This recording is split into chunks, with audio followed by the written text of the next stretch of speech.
Hola, muy buenos días jóvenes, espero que se encuentren muy bien en sus casas.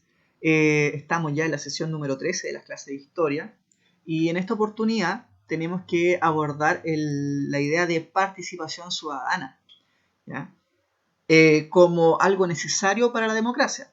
Durante toda esta unidad nosotros hemos visto de cómo se organiza el país, las instituciones, ¿cierto? Las votaciones, pero la participación ciudadana como algo esencial de la democracia es algo que tenemos que ponerle mucho ojo porque generalmente se deja de lado, ¿ya? O muchos no les gusta participar también. Ahora, tenemos como principal objetivo señalar las diferentes formas de participación ciudadana. No existe solamente una, como generalmente se tiende a pensar que es el voto, sino que también existen otras formas de participar. Y de hecho ustedes mismos también pueden participar. ¿Mm? Pero hay que recordar ciertas cosas que nosotros ya veníamos viendo. Por ejemplo, ¿por qué existen derechos en una república democrática? ¿Son necesarios los derechos acaso?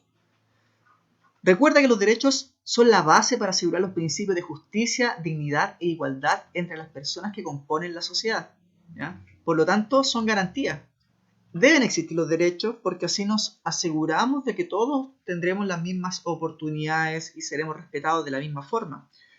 Recuerden que lamentablemente hace un tiempo, antes de que se declararan los derechos universales, ¿cierto?, de las personas, estos no se hacían valer en muchas oportunidades. Recordemos, por ejemplo, la Segunda Guerra Mundial, donde muchos judíos, ¿cierto?, y personas, por una condición distinta a la que se esperaban en ciertas naciones, fueron sometidos a trabajos forzosos, a sacrificios humanos, ¿cierto?, a torturas, incluso a la muerte, ¿ya? Y la idea con los derechos es garantizar que nunca más se vuelva a repetir esto. Ahora, también existe otra pregunta. ¿Cuál es la relación entre la Declaración Universal de los Derechos Humanos y la Constitución? De esto nosotros también hablamos, dijimos que los derechos humanos están establecidos en la Declaración Universal de los Derechos Humanos, obviamente, recuerden que esto lo dijimos que se da en la segunda generación de derechos después de la Segunda Guerra Mundial, ¿ya? Ahí se firma esta Declaración Universal de los Derechos Humanos para evitar que se vuelvan a repetir estos acontecimientos que fueron tan dramáticos y tan malos, tan oscuros para nuestra historia. Por lo tanto, los derechos humanos deben existir y están establecidos después de la Segunda Guerra Mundial en la Declaración Universal de los Derechos Humanos. Pero también están en nuestra Constitución. Y recuerden que nosotros hicimos este ejercicio de comparar cómo estaban escritos en la Declaración Universal y también cómo estaban escritos en nuestra Constitución, y era prácticamente lo mismo. Decían prácticamente lo mismo, solamente cambiaba la forma en que se expresaban. Esto es con el fin de asegurarnos de que estas convenciones, estos tratados a los que nosotros firmamos, ¿cierto?, como país, se estén cumpliendo también dentro de nuestro mismo territorio, ¿ya? ¿Por qué los derechos tienen deberes y responsabilidades? Tanto las personas como las instituciones se deben comprometer en la defensa y el cumplimiento de los derechos fundamentales, ya que de esta forma se contribuye a una buena convivencia social y al bien común. Por lo tanto, cuando hablamos de derechos, es indispensable hablar también de deberes. Un derecho debe tener el deber, ¿cierto?, y los deberes de hacerlo respetar, ¿ya? Por lo tanto, yo no puedo hablar, por ejemplo, del derecho a tener una libre expresión si en realidad no existe el deber a respetar esa libre opinión, ¿ya? Si cada vez que yo levanto la mano en realidad no me dejan hablar, ahí no están respetando mi derecho, y las otras personas tienen el deber también de escuchar y de darme la oportunidad de poder expresarme. Por lo tanto, derechos y deberes están totalmente relacionados. ¿Por qué debo cumplir con los deberes? Cumpliendo con nuestros deberes y responsabilidades, estamos siendo solidarios con nuestra comunidad y nuestro entorno. Recuerda que una sociedad democrática, cumplir con nuestros deberes y responsabilidades contribuye a una sociedad justa. Por lo tanto, no tenemos que ver a los deberes como una responsabilidad o algo malo, algo que nos impone, algo que sea una obligación.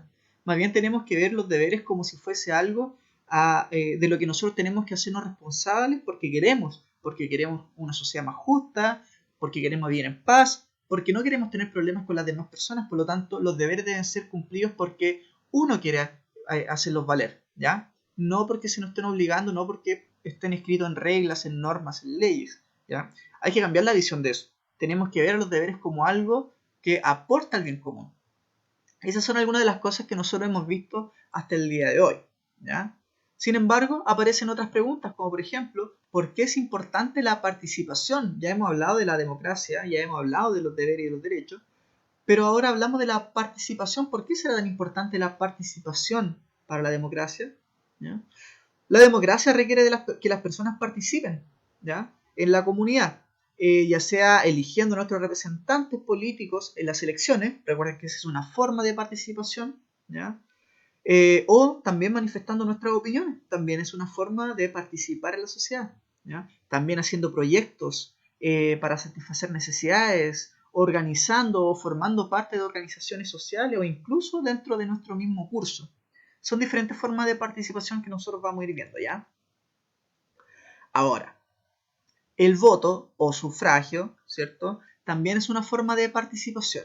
De hecho, algunos tienden a entender que es la única forma de participación que existe, pero no, eso hay que descartarlo desde ya, no es la única forma de participación.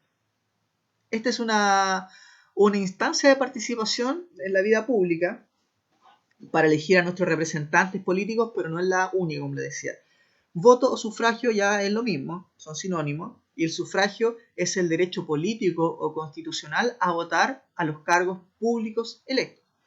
En un sentido amplio, el sufragio abarca el activo, donde se determina quiénes tienen derecho a voto, y el pasivo, que se refiere a quiénes y en qué condiciones tienen derecho a ser elegidos. Por lo tanto, yo puedo votar o puedo también puedo ser también un candidato para ser elegido como presidente, o como presidente de curso, como ¿cierto? Cualquier cargo público que necesite de un sufragio de los votos. ¿Ya? Por lo tanto, el sufragio del voto es una forma de participación, pero no es la única, porque también existen los famosos partidos políticos. ¿Ya? Los partidos políticos buscan organizar a la nación desde el gobierno y también son una forma de participación. Ahora, ustedes obviamente no podrían estar todavía en un partido político por una cuestión de edad, pero quizás más adelante incluso ustedes podrían interesarse por un partido político y formar parte de ellos. Estos partidos políticos son organizaciones políticas estables que tienen una ideología determinada, y en Chile existen muchos partidos políticos. Por ejemplo, acá vemos algunos, ¿ya? RN, la UDI, el Partido Socialista, el Partido Comunista, el Partido por la Democracia. Bueno, existen muchos partidos políticos hoy en día y todos tienen una visión distinta de cómo gobernar. Entonces la idea de un partido político es llegar al gobierno y desde ahí establecer la forma que ellos tienen más conveniente de gobernar, ¿ya? También es una forma de participación política, sí, participación ciudadana, sí, totalmente, pero no todos forman parte de estos partidos políticos, ¿cierto? Como les decía, hay que tener mucho ojo. El voto o sufragio y la pertenencia a un partido político no son las únicas fuentes de la participación ciudadana. De hecho, existen muchas críticas al respecto, ¿no? Por ejemplo, respecto al voto, ¿cierto? Tenemos la responsabilidad y el deber de participar por nosotros y por los demás. No da lo mismo votar o no votar. El voto es la única instancia en la cual podemos expresar la idea de un país que queremos. El que no vota le está diciendo al resto de la sociedad que no le interesa el futuro del país y de lo que ocurra con las decisiones que tomarán quienes están a cargo del poder político. Esta es una opinión que salió en un diario de una persona, ¿cierto?, que está opinando respecto al voto y dice que es súper necesario, porque así nosotros elegimos a los que nos van a gobernar. Y respecto a las críticas que existen, también existen críticas respecto a los partidos políticos, sobre todo. Dice que los jóvenes chilenos no se sienten representados por la clase política, al sentir que ésta no crea leyes que ofrezcan los intereses de la juventud. Los jóvenes hoy en día sienten que es prácticamente imposible influir en las decisiones políticas del país. Esto también, ¿cierto?, fue una opinión en un diario, ¿cierto?, El Desconcierto, de una persona, ¿cierto?, al parecer un joven, ya, o una joven. Por lo tanto, existen muchas críticas respecto al voto y a los partidos políticos, ¿ya? Que son dos formas de participación ciudadana, pero es que si existen críticas respecto a esto, ¿existen otras formas de participación ciudadana? ¿Mm? Acá, ¿cierto?, estos dos jóvenes se lo están preguntando. ¿Qué otras formas de participación ciudadana existen? Nosotros vamos a hablar de algunas de estas. Por ejemplo, la Junta de Vecinos. La Junta de Vecinos es una forma de participar, ¿ya? Es una organización comunitaria de carácter territorial que vela por los derechos de los vecinos y defender sus intereses. La directiva de la Junta de Vecinos se elige por votación popular también, ¿ya? Uno también puede formar parte de la Junta de Vecinos, ¿ya? Usted incluso también, aunque no digamos de la directiva de la Junta de Vecinos porque deben ser mayor de edad, ¿ya? Sin embargo, ustedes pueden formar parte de las actividades que organiza la Junta de Vecinos, ¿cierto? Que generalmente tiene una sede donde se organizan, se reúnen, ¿ya? También están los sindicatos. Los sindicatos son agrupaciones de trabajadores. ¿Ya? Por ejemplo, aquí vemos un trabajador que está hablándole a sus compañeros y se están organizando. Esto es para defender los intereses de los trabajadores también y los derechos de los trabajadores. Por lo tanto, por eso se organizan. Esos son los sindicatos. Son asociaciones permanentes de trabajadores cuya finalidad es defender y negociar con el empleador el contrato de trabajo, los salarios y las condiciones laborales de los trabajadores. Es indispensable que existan sindicatos, ¿ya? Porque así existen, digamos, se aceptan los derechos de los trabajadores. Antiguamente, cuando no había sindicatos, muchas veces se pasaban a llevar los derechos de los trabajadores. Se hacían trabajar, por ejemplo, más horas extra, sin pagarle, en condiciones inhumanas incluso. También existen los clubes deportivos, son una forma de participación ciudadana también, porque son organizaciones donde existen también personas que son elegidas como presidentes de clubes deportivos. Y en esta oportunidad usted también puede participar, ¿cierto? Porque los clubes deportivos engloban incluso a los niños para las actividades. También están las fundaciones. Las fundaciones son agrupaciones sin fines de lucro. ¿Qué significa esto? Que son agrupaciones, ¿cierto? O organizaciones que trabajan no para ganar dinero, sino que para ayudar a la comunidad, ¿ya? Y si necesitan juntar dinero mediante rifas, mediante, ¿cierto? Por ejemplo, la Teletón, son para invertirlo en la sociedad misma. Ahí que tenemos algunas de las organizaciones que existen en Chile. Fundaciones que existen en Chile. Para finalizar, les dejo una pregunta. ¿De qué forma pueden participar los niños? ¿Ustedes mismos? ¿Ya? Esa es una pregunta que la vamos a analizar en la clase consultiva, ¿ya?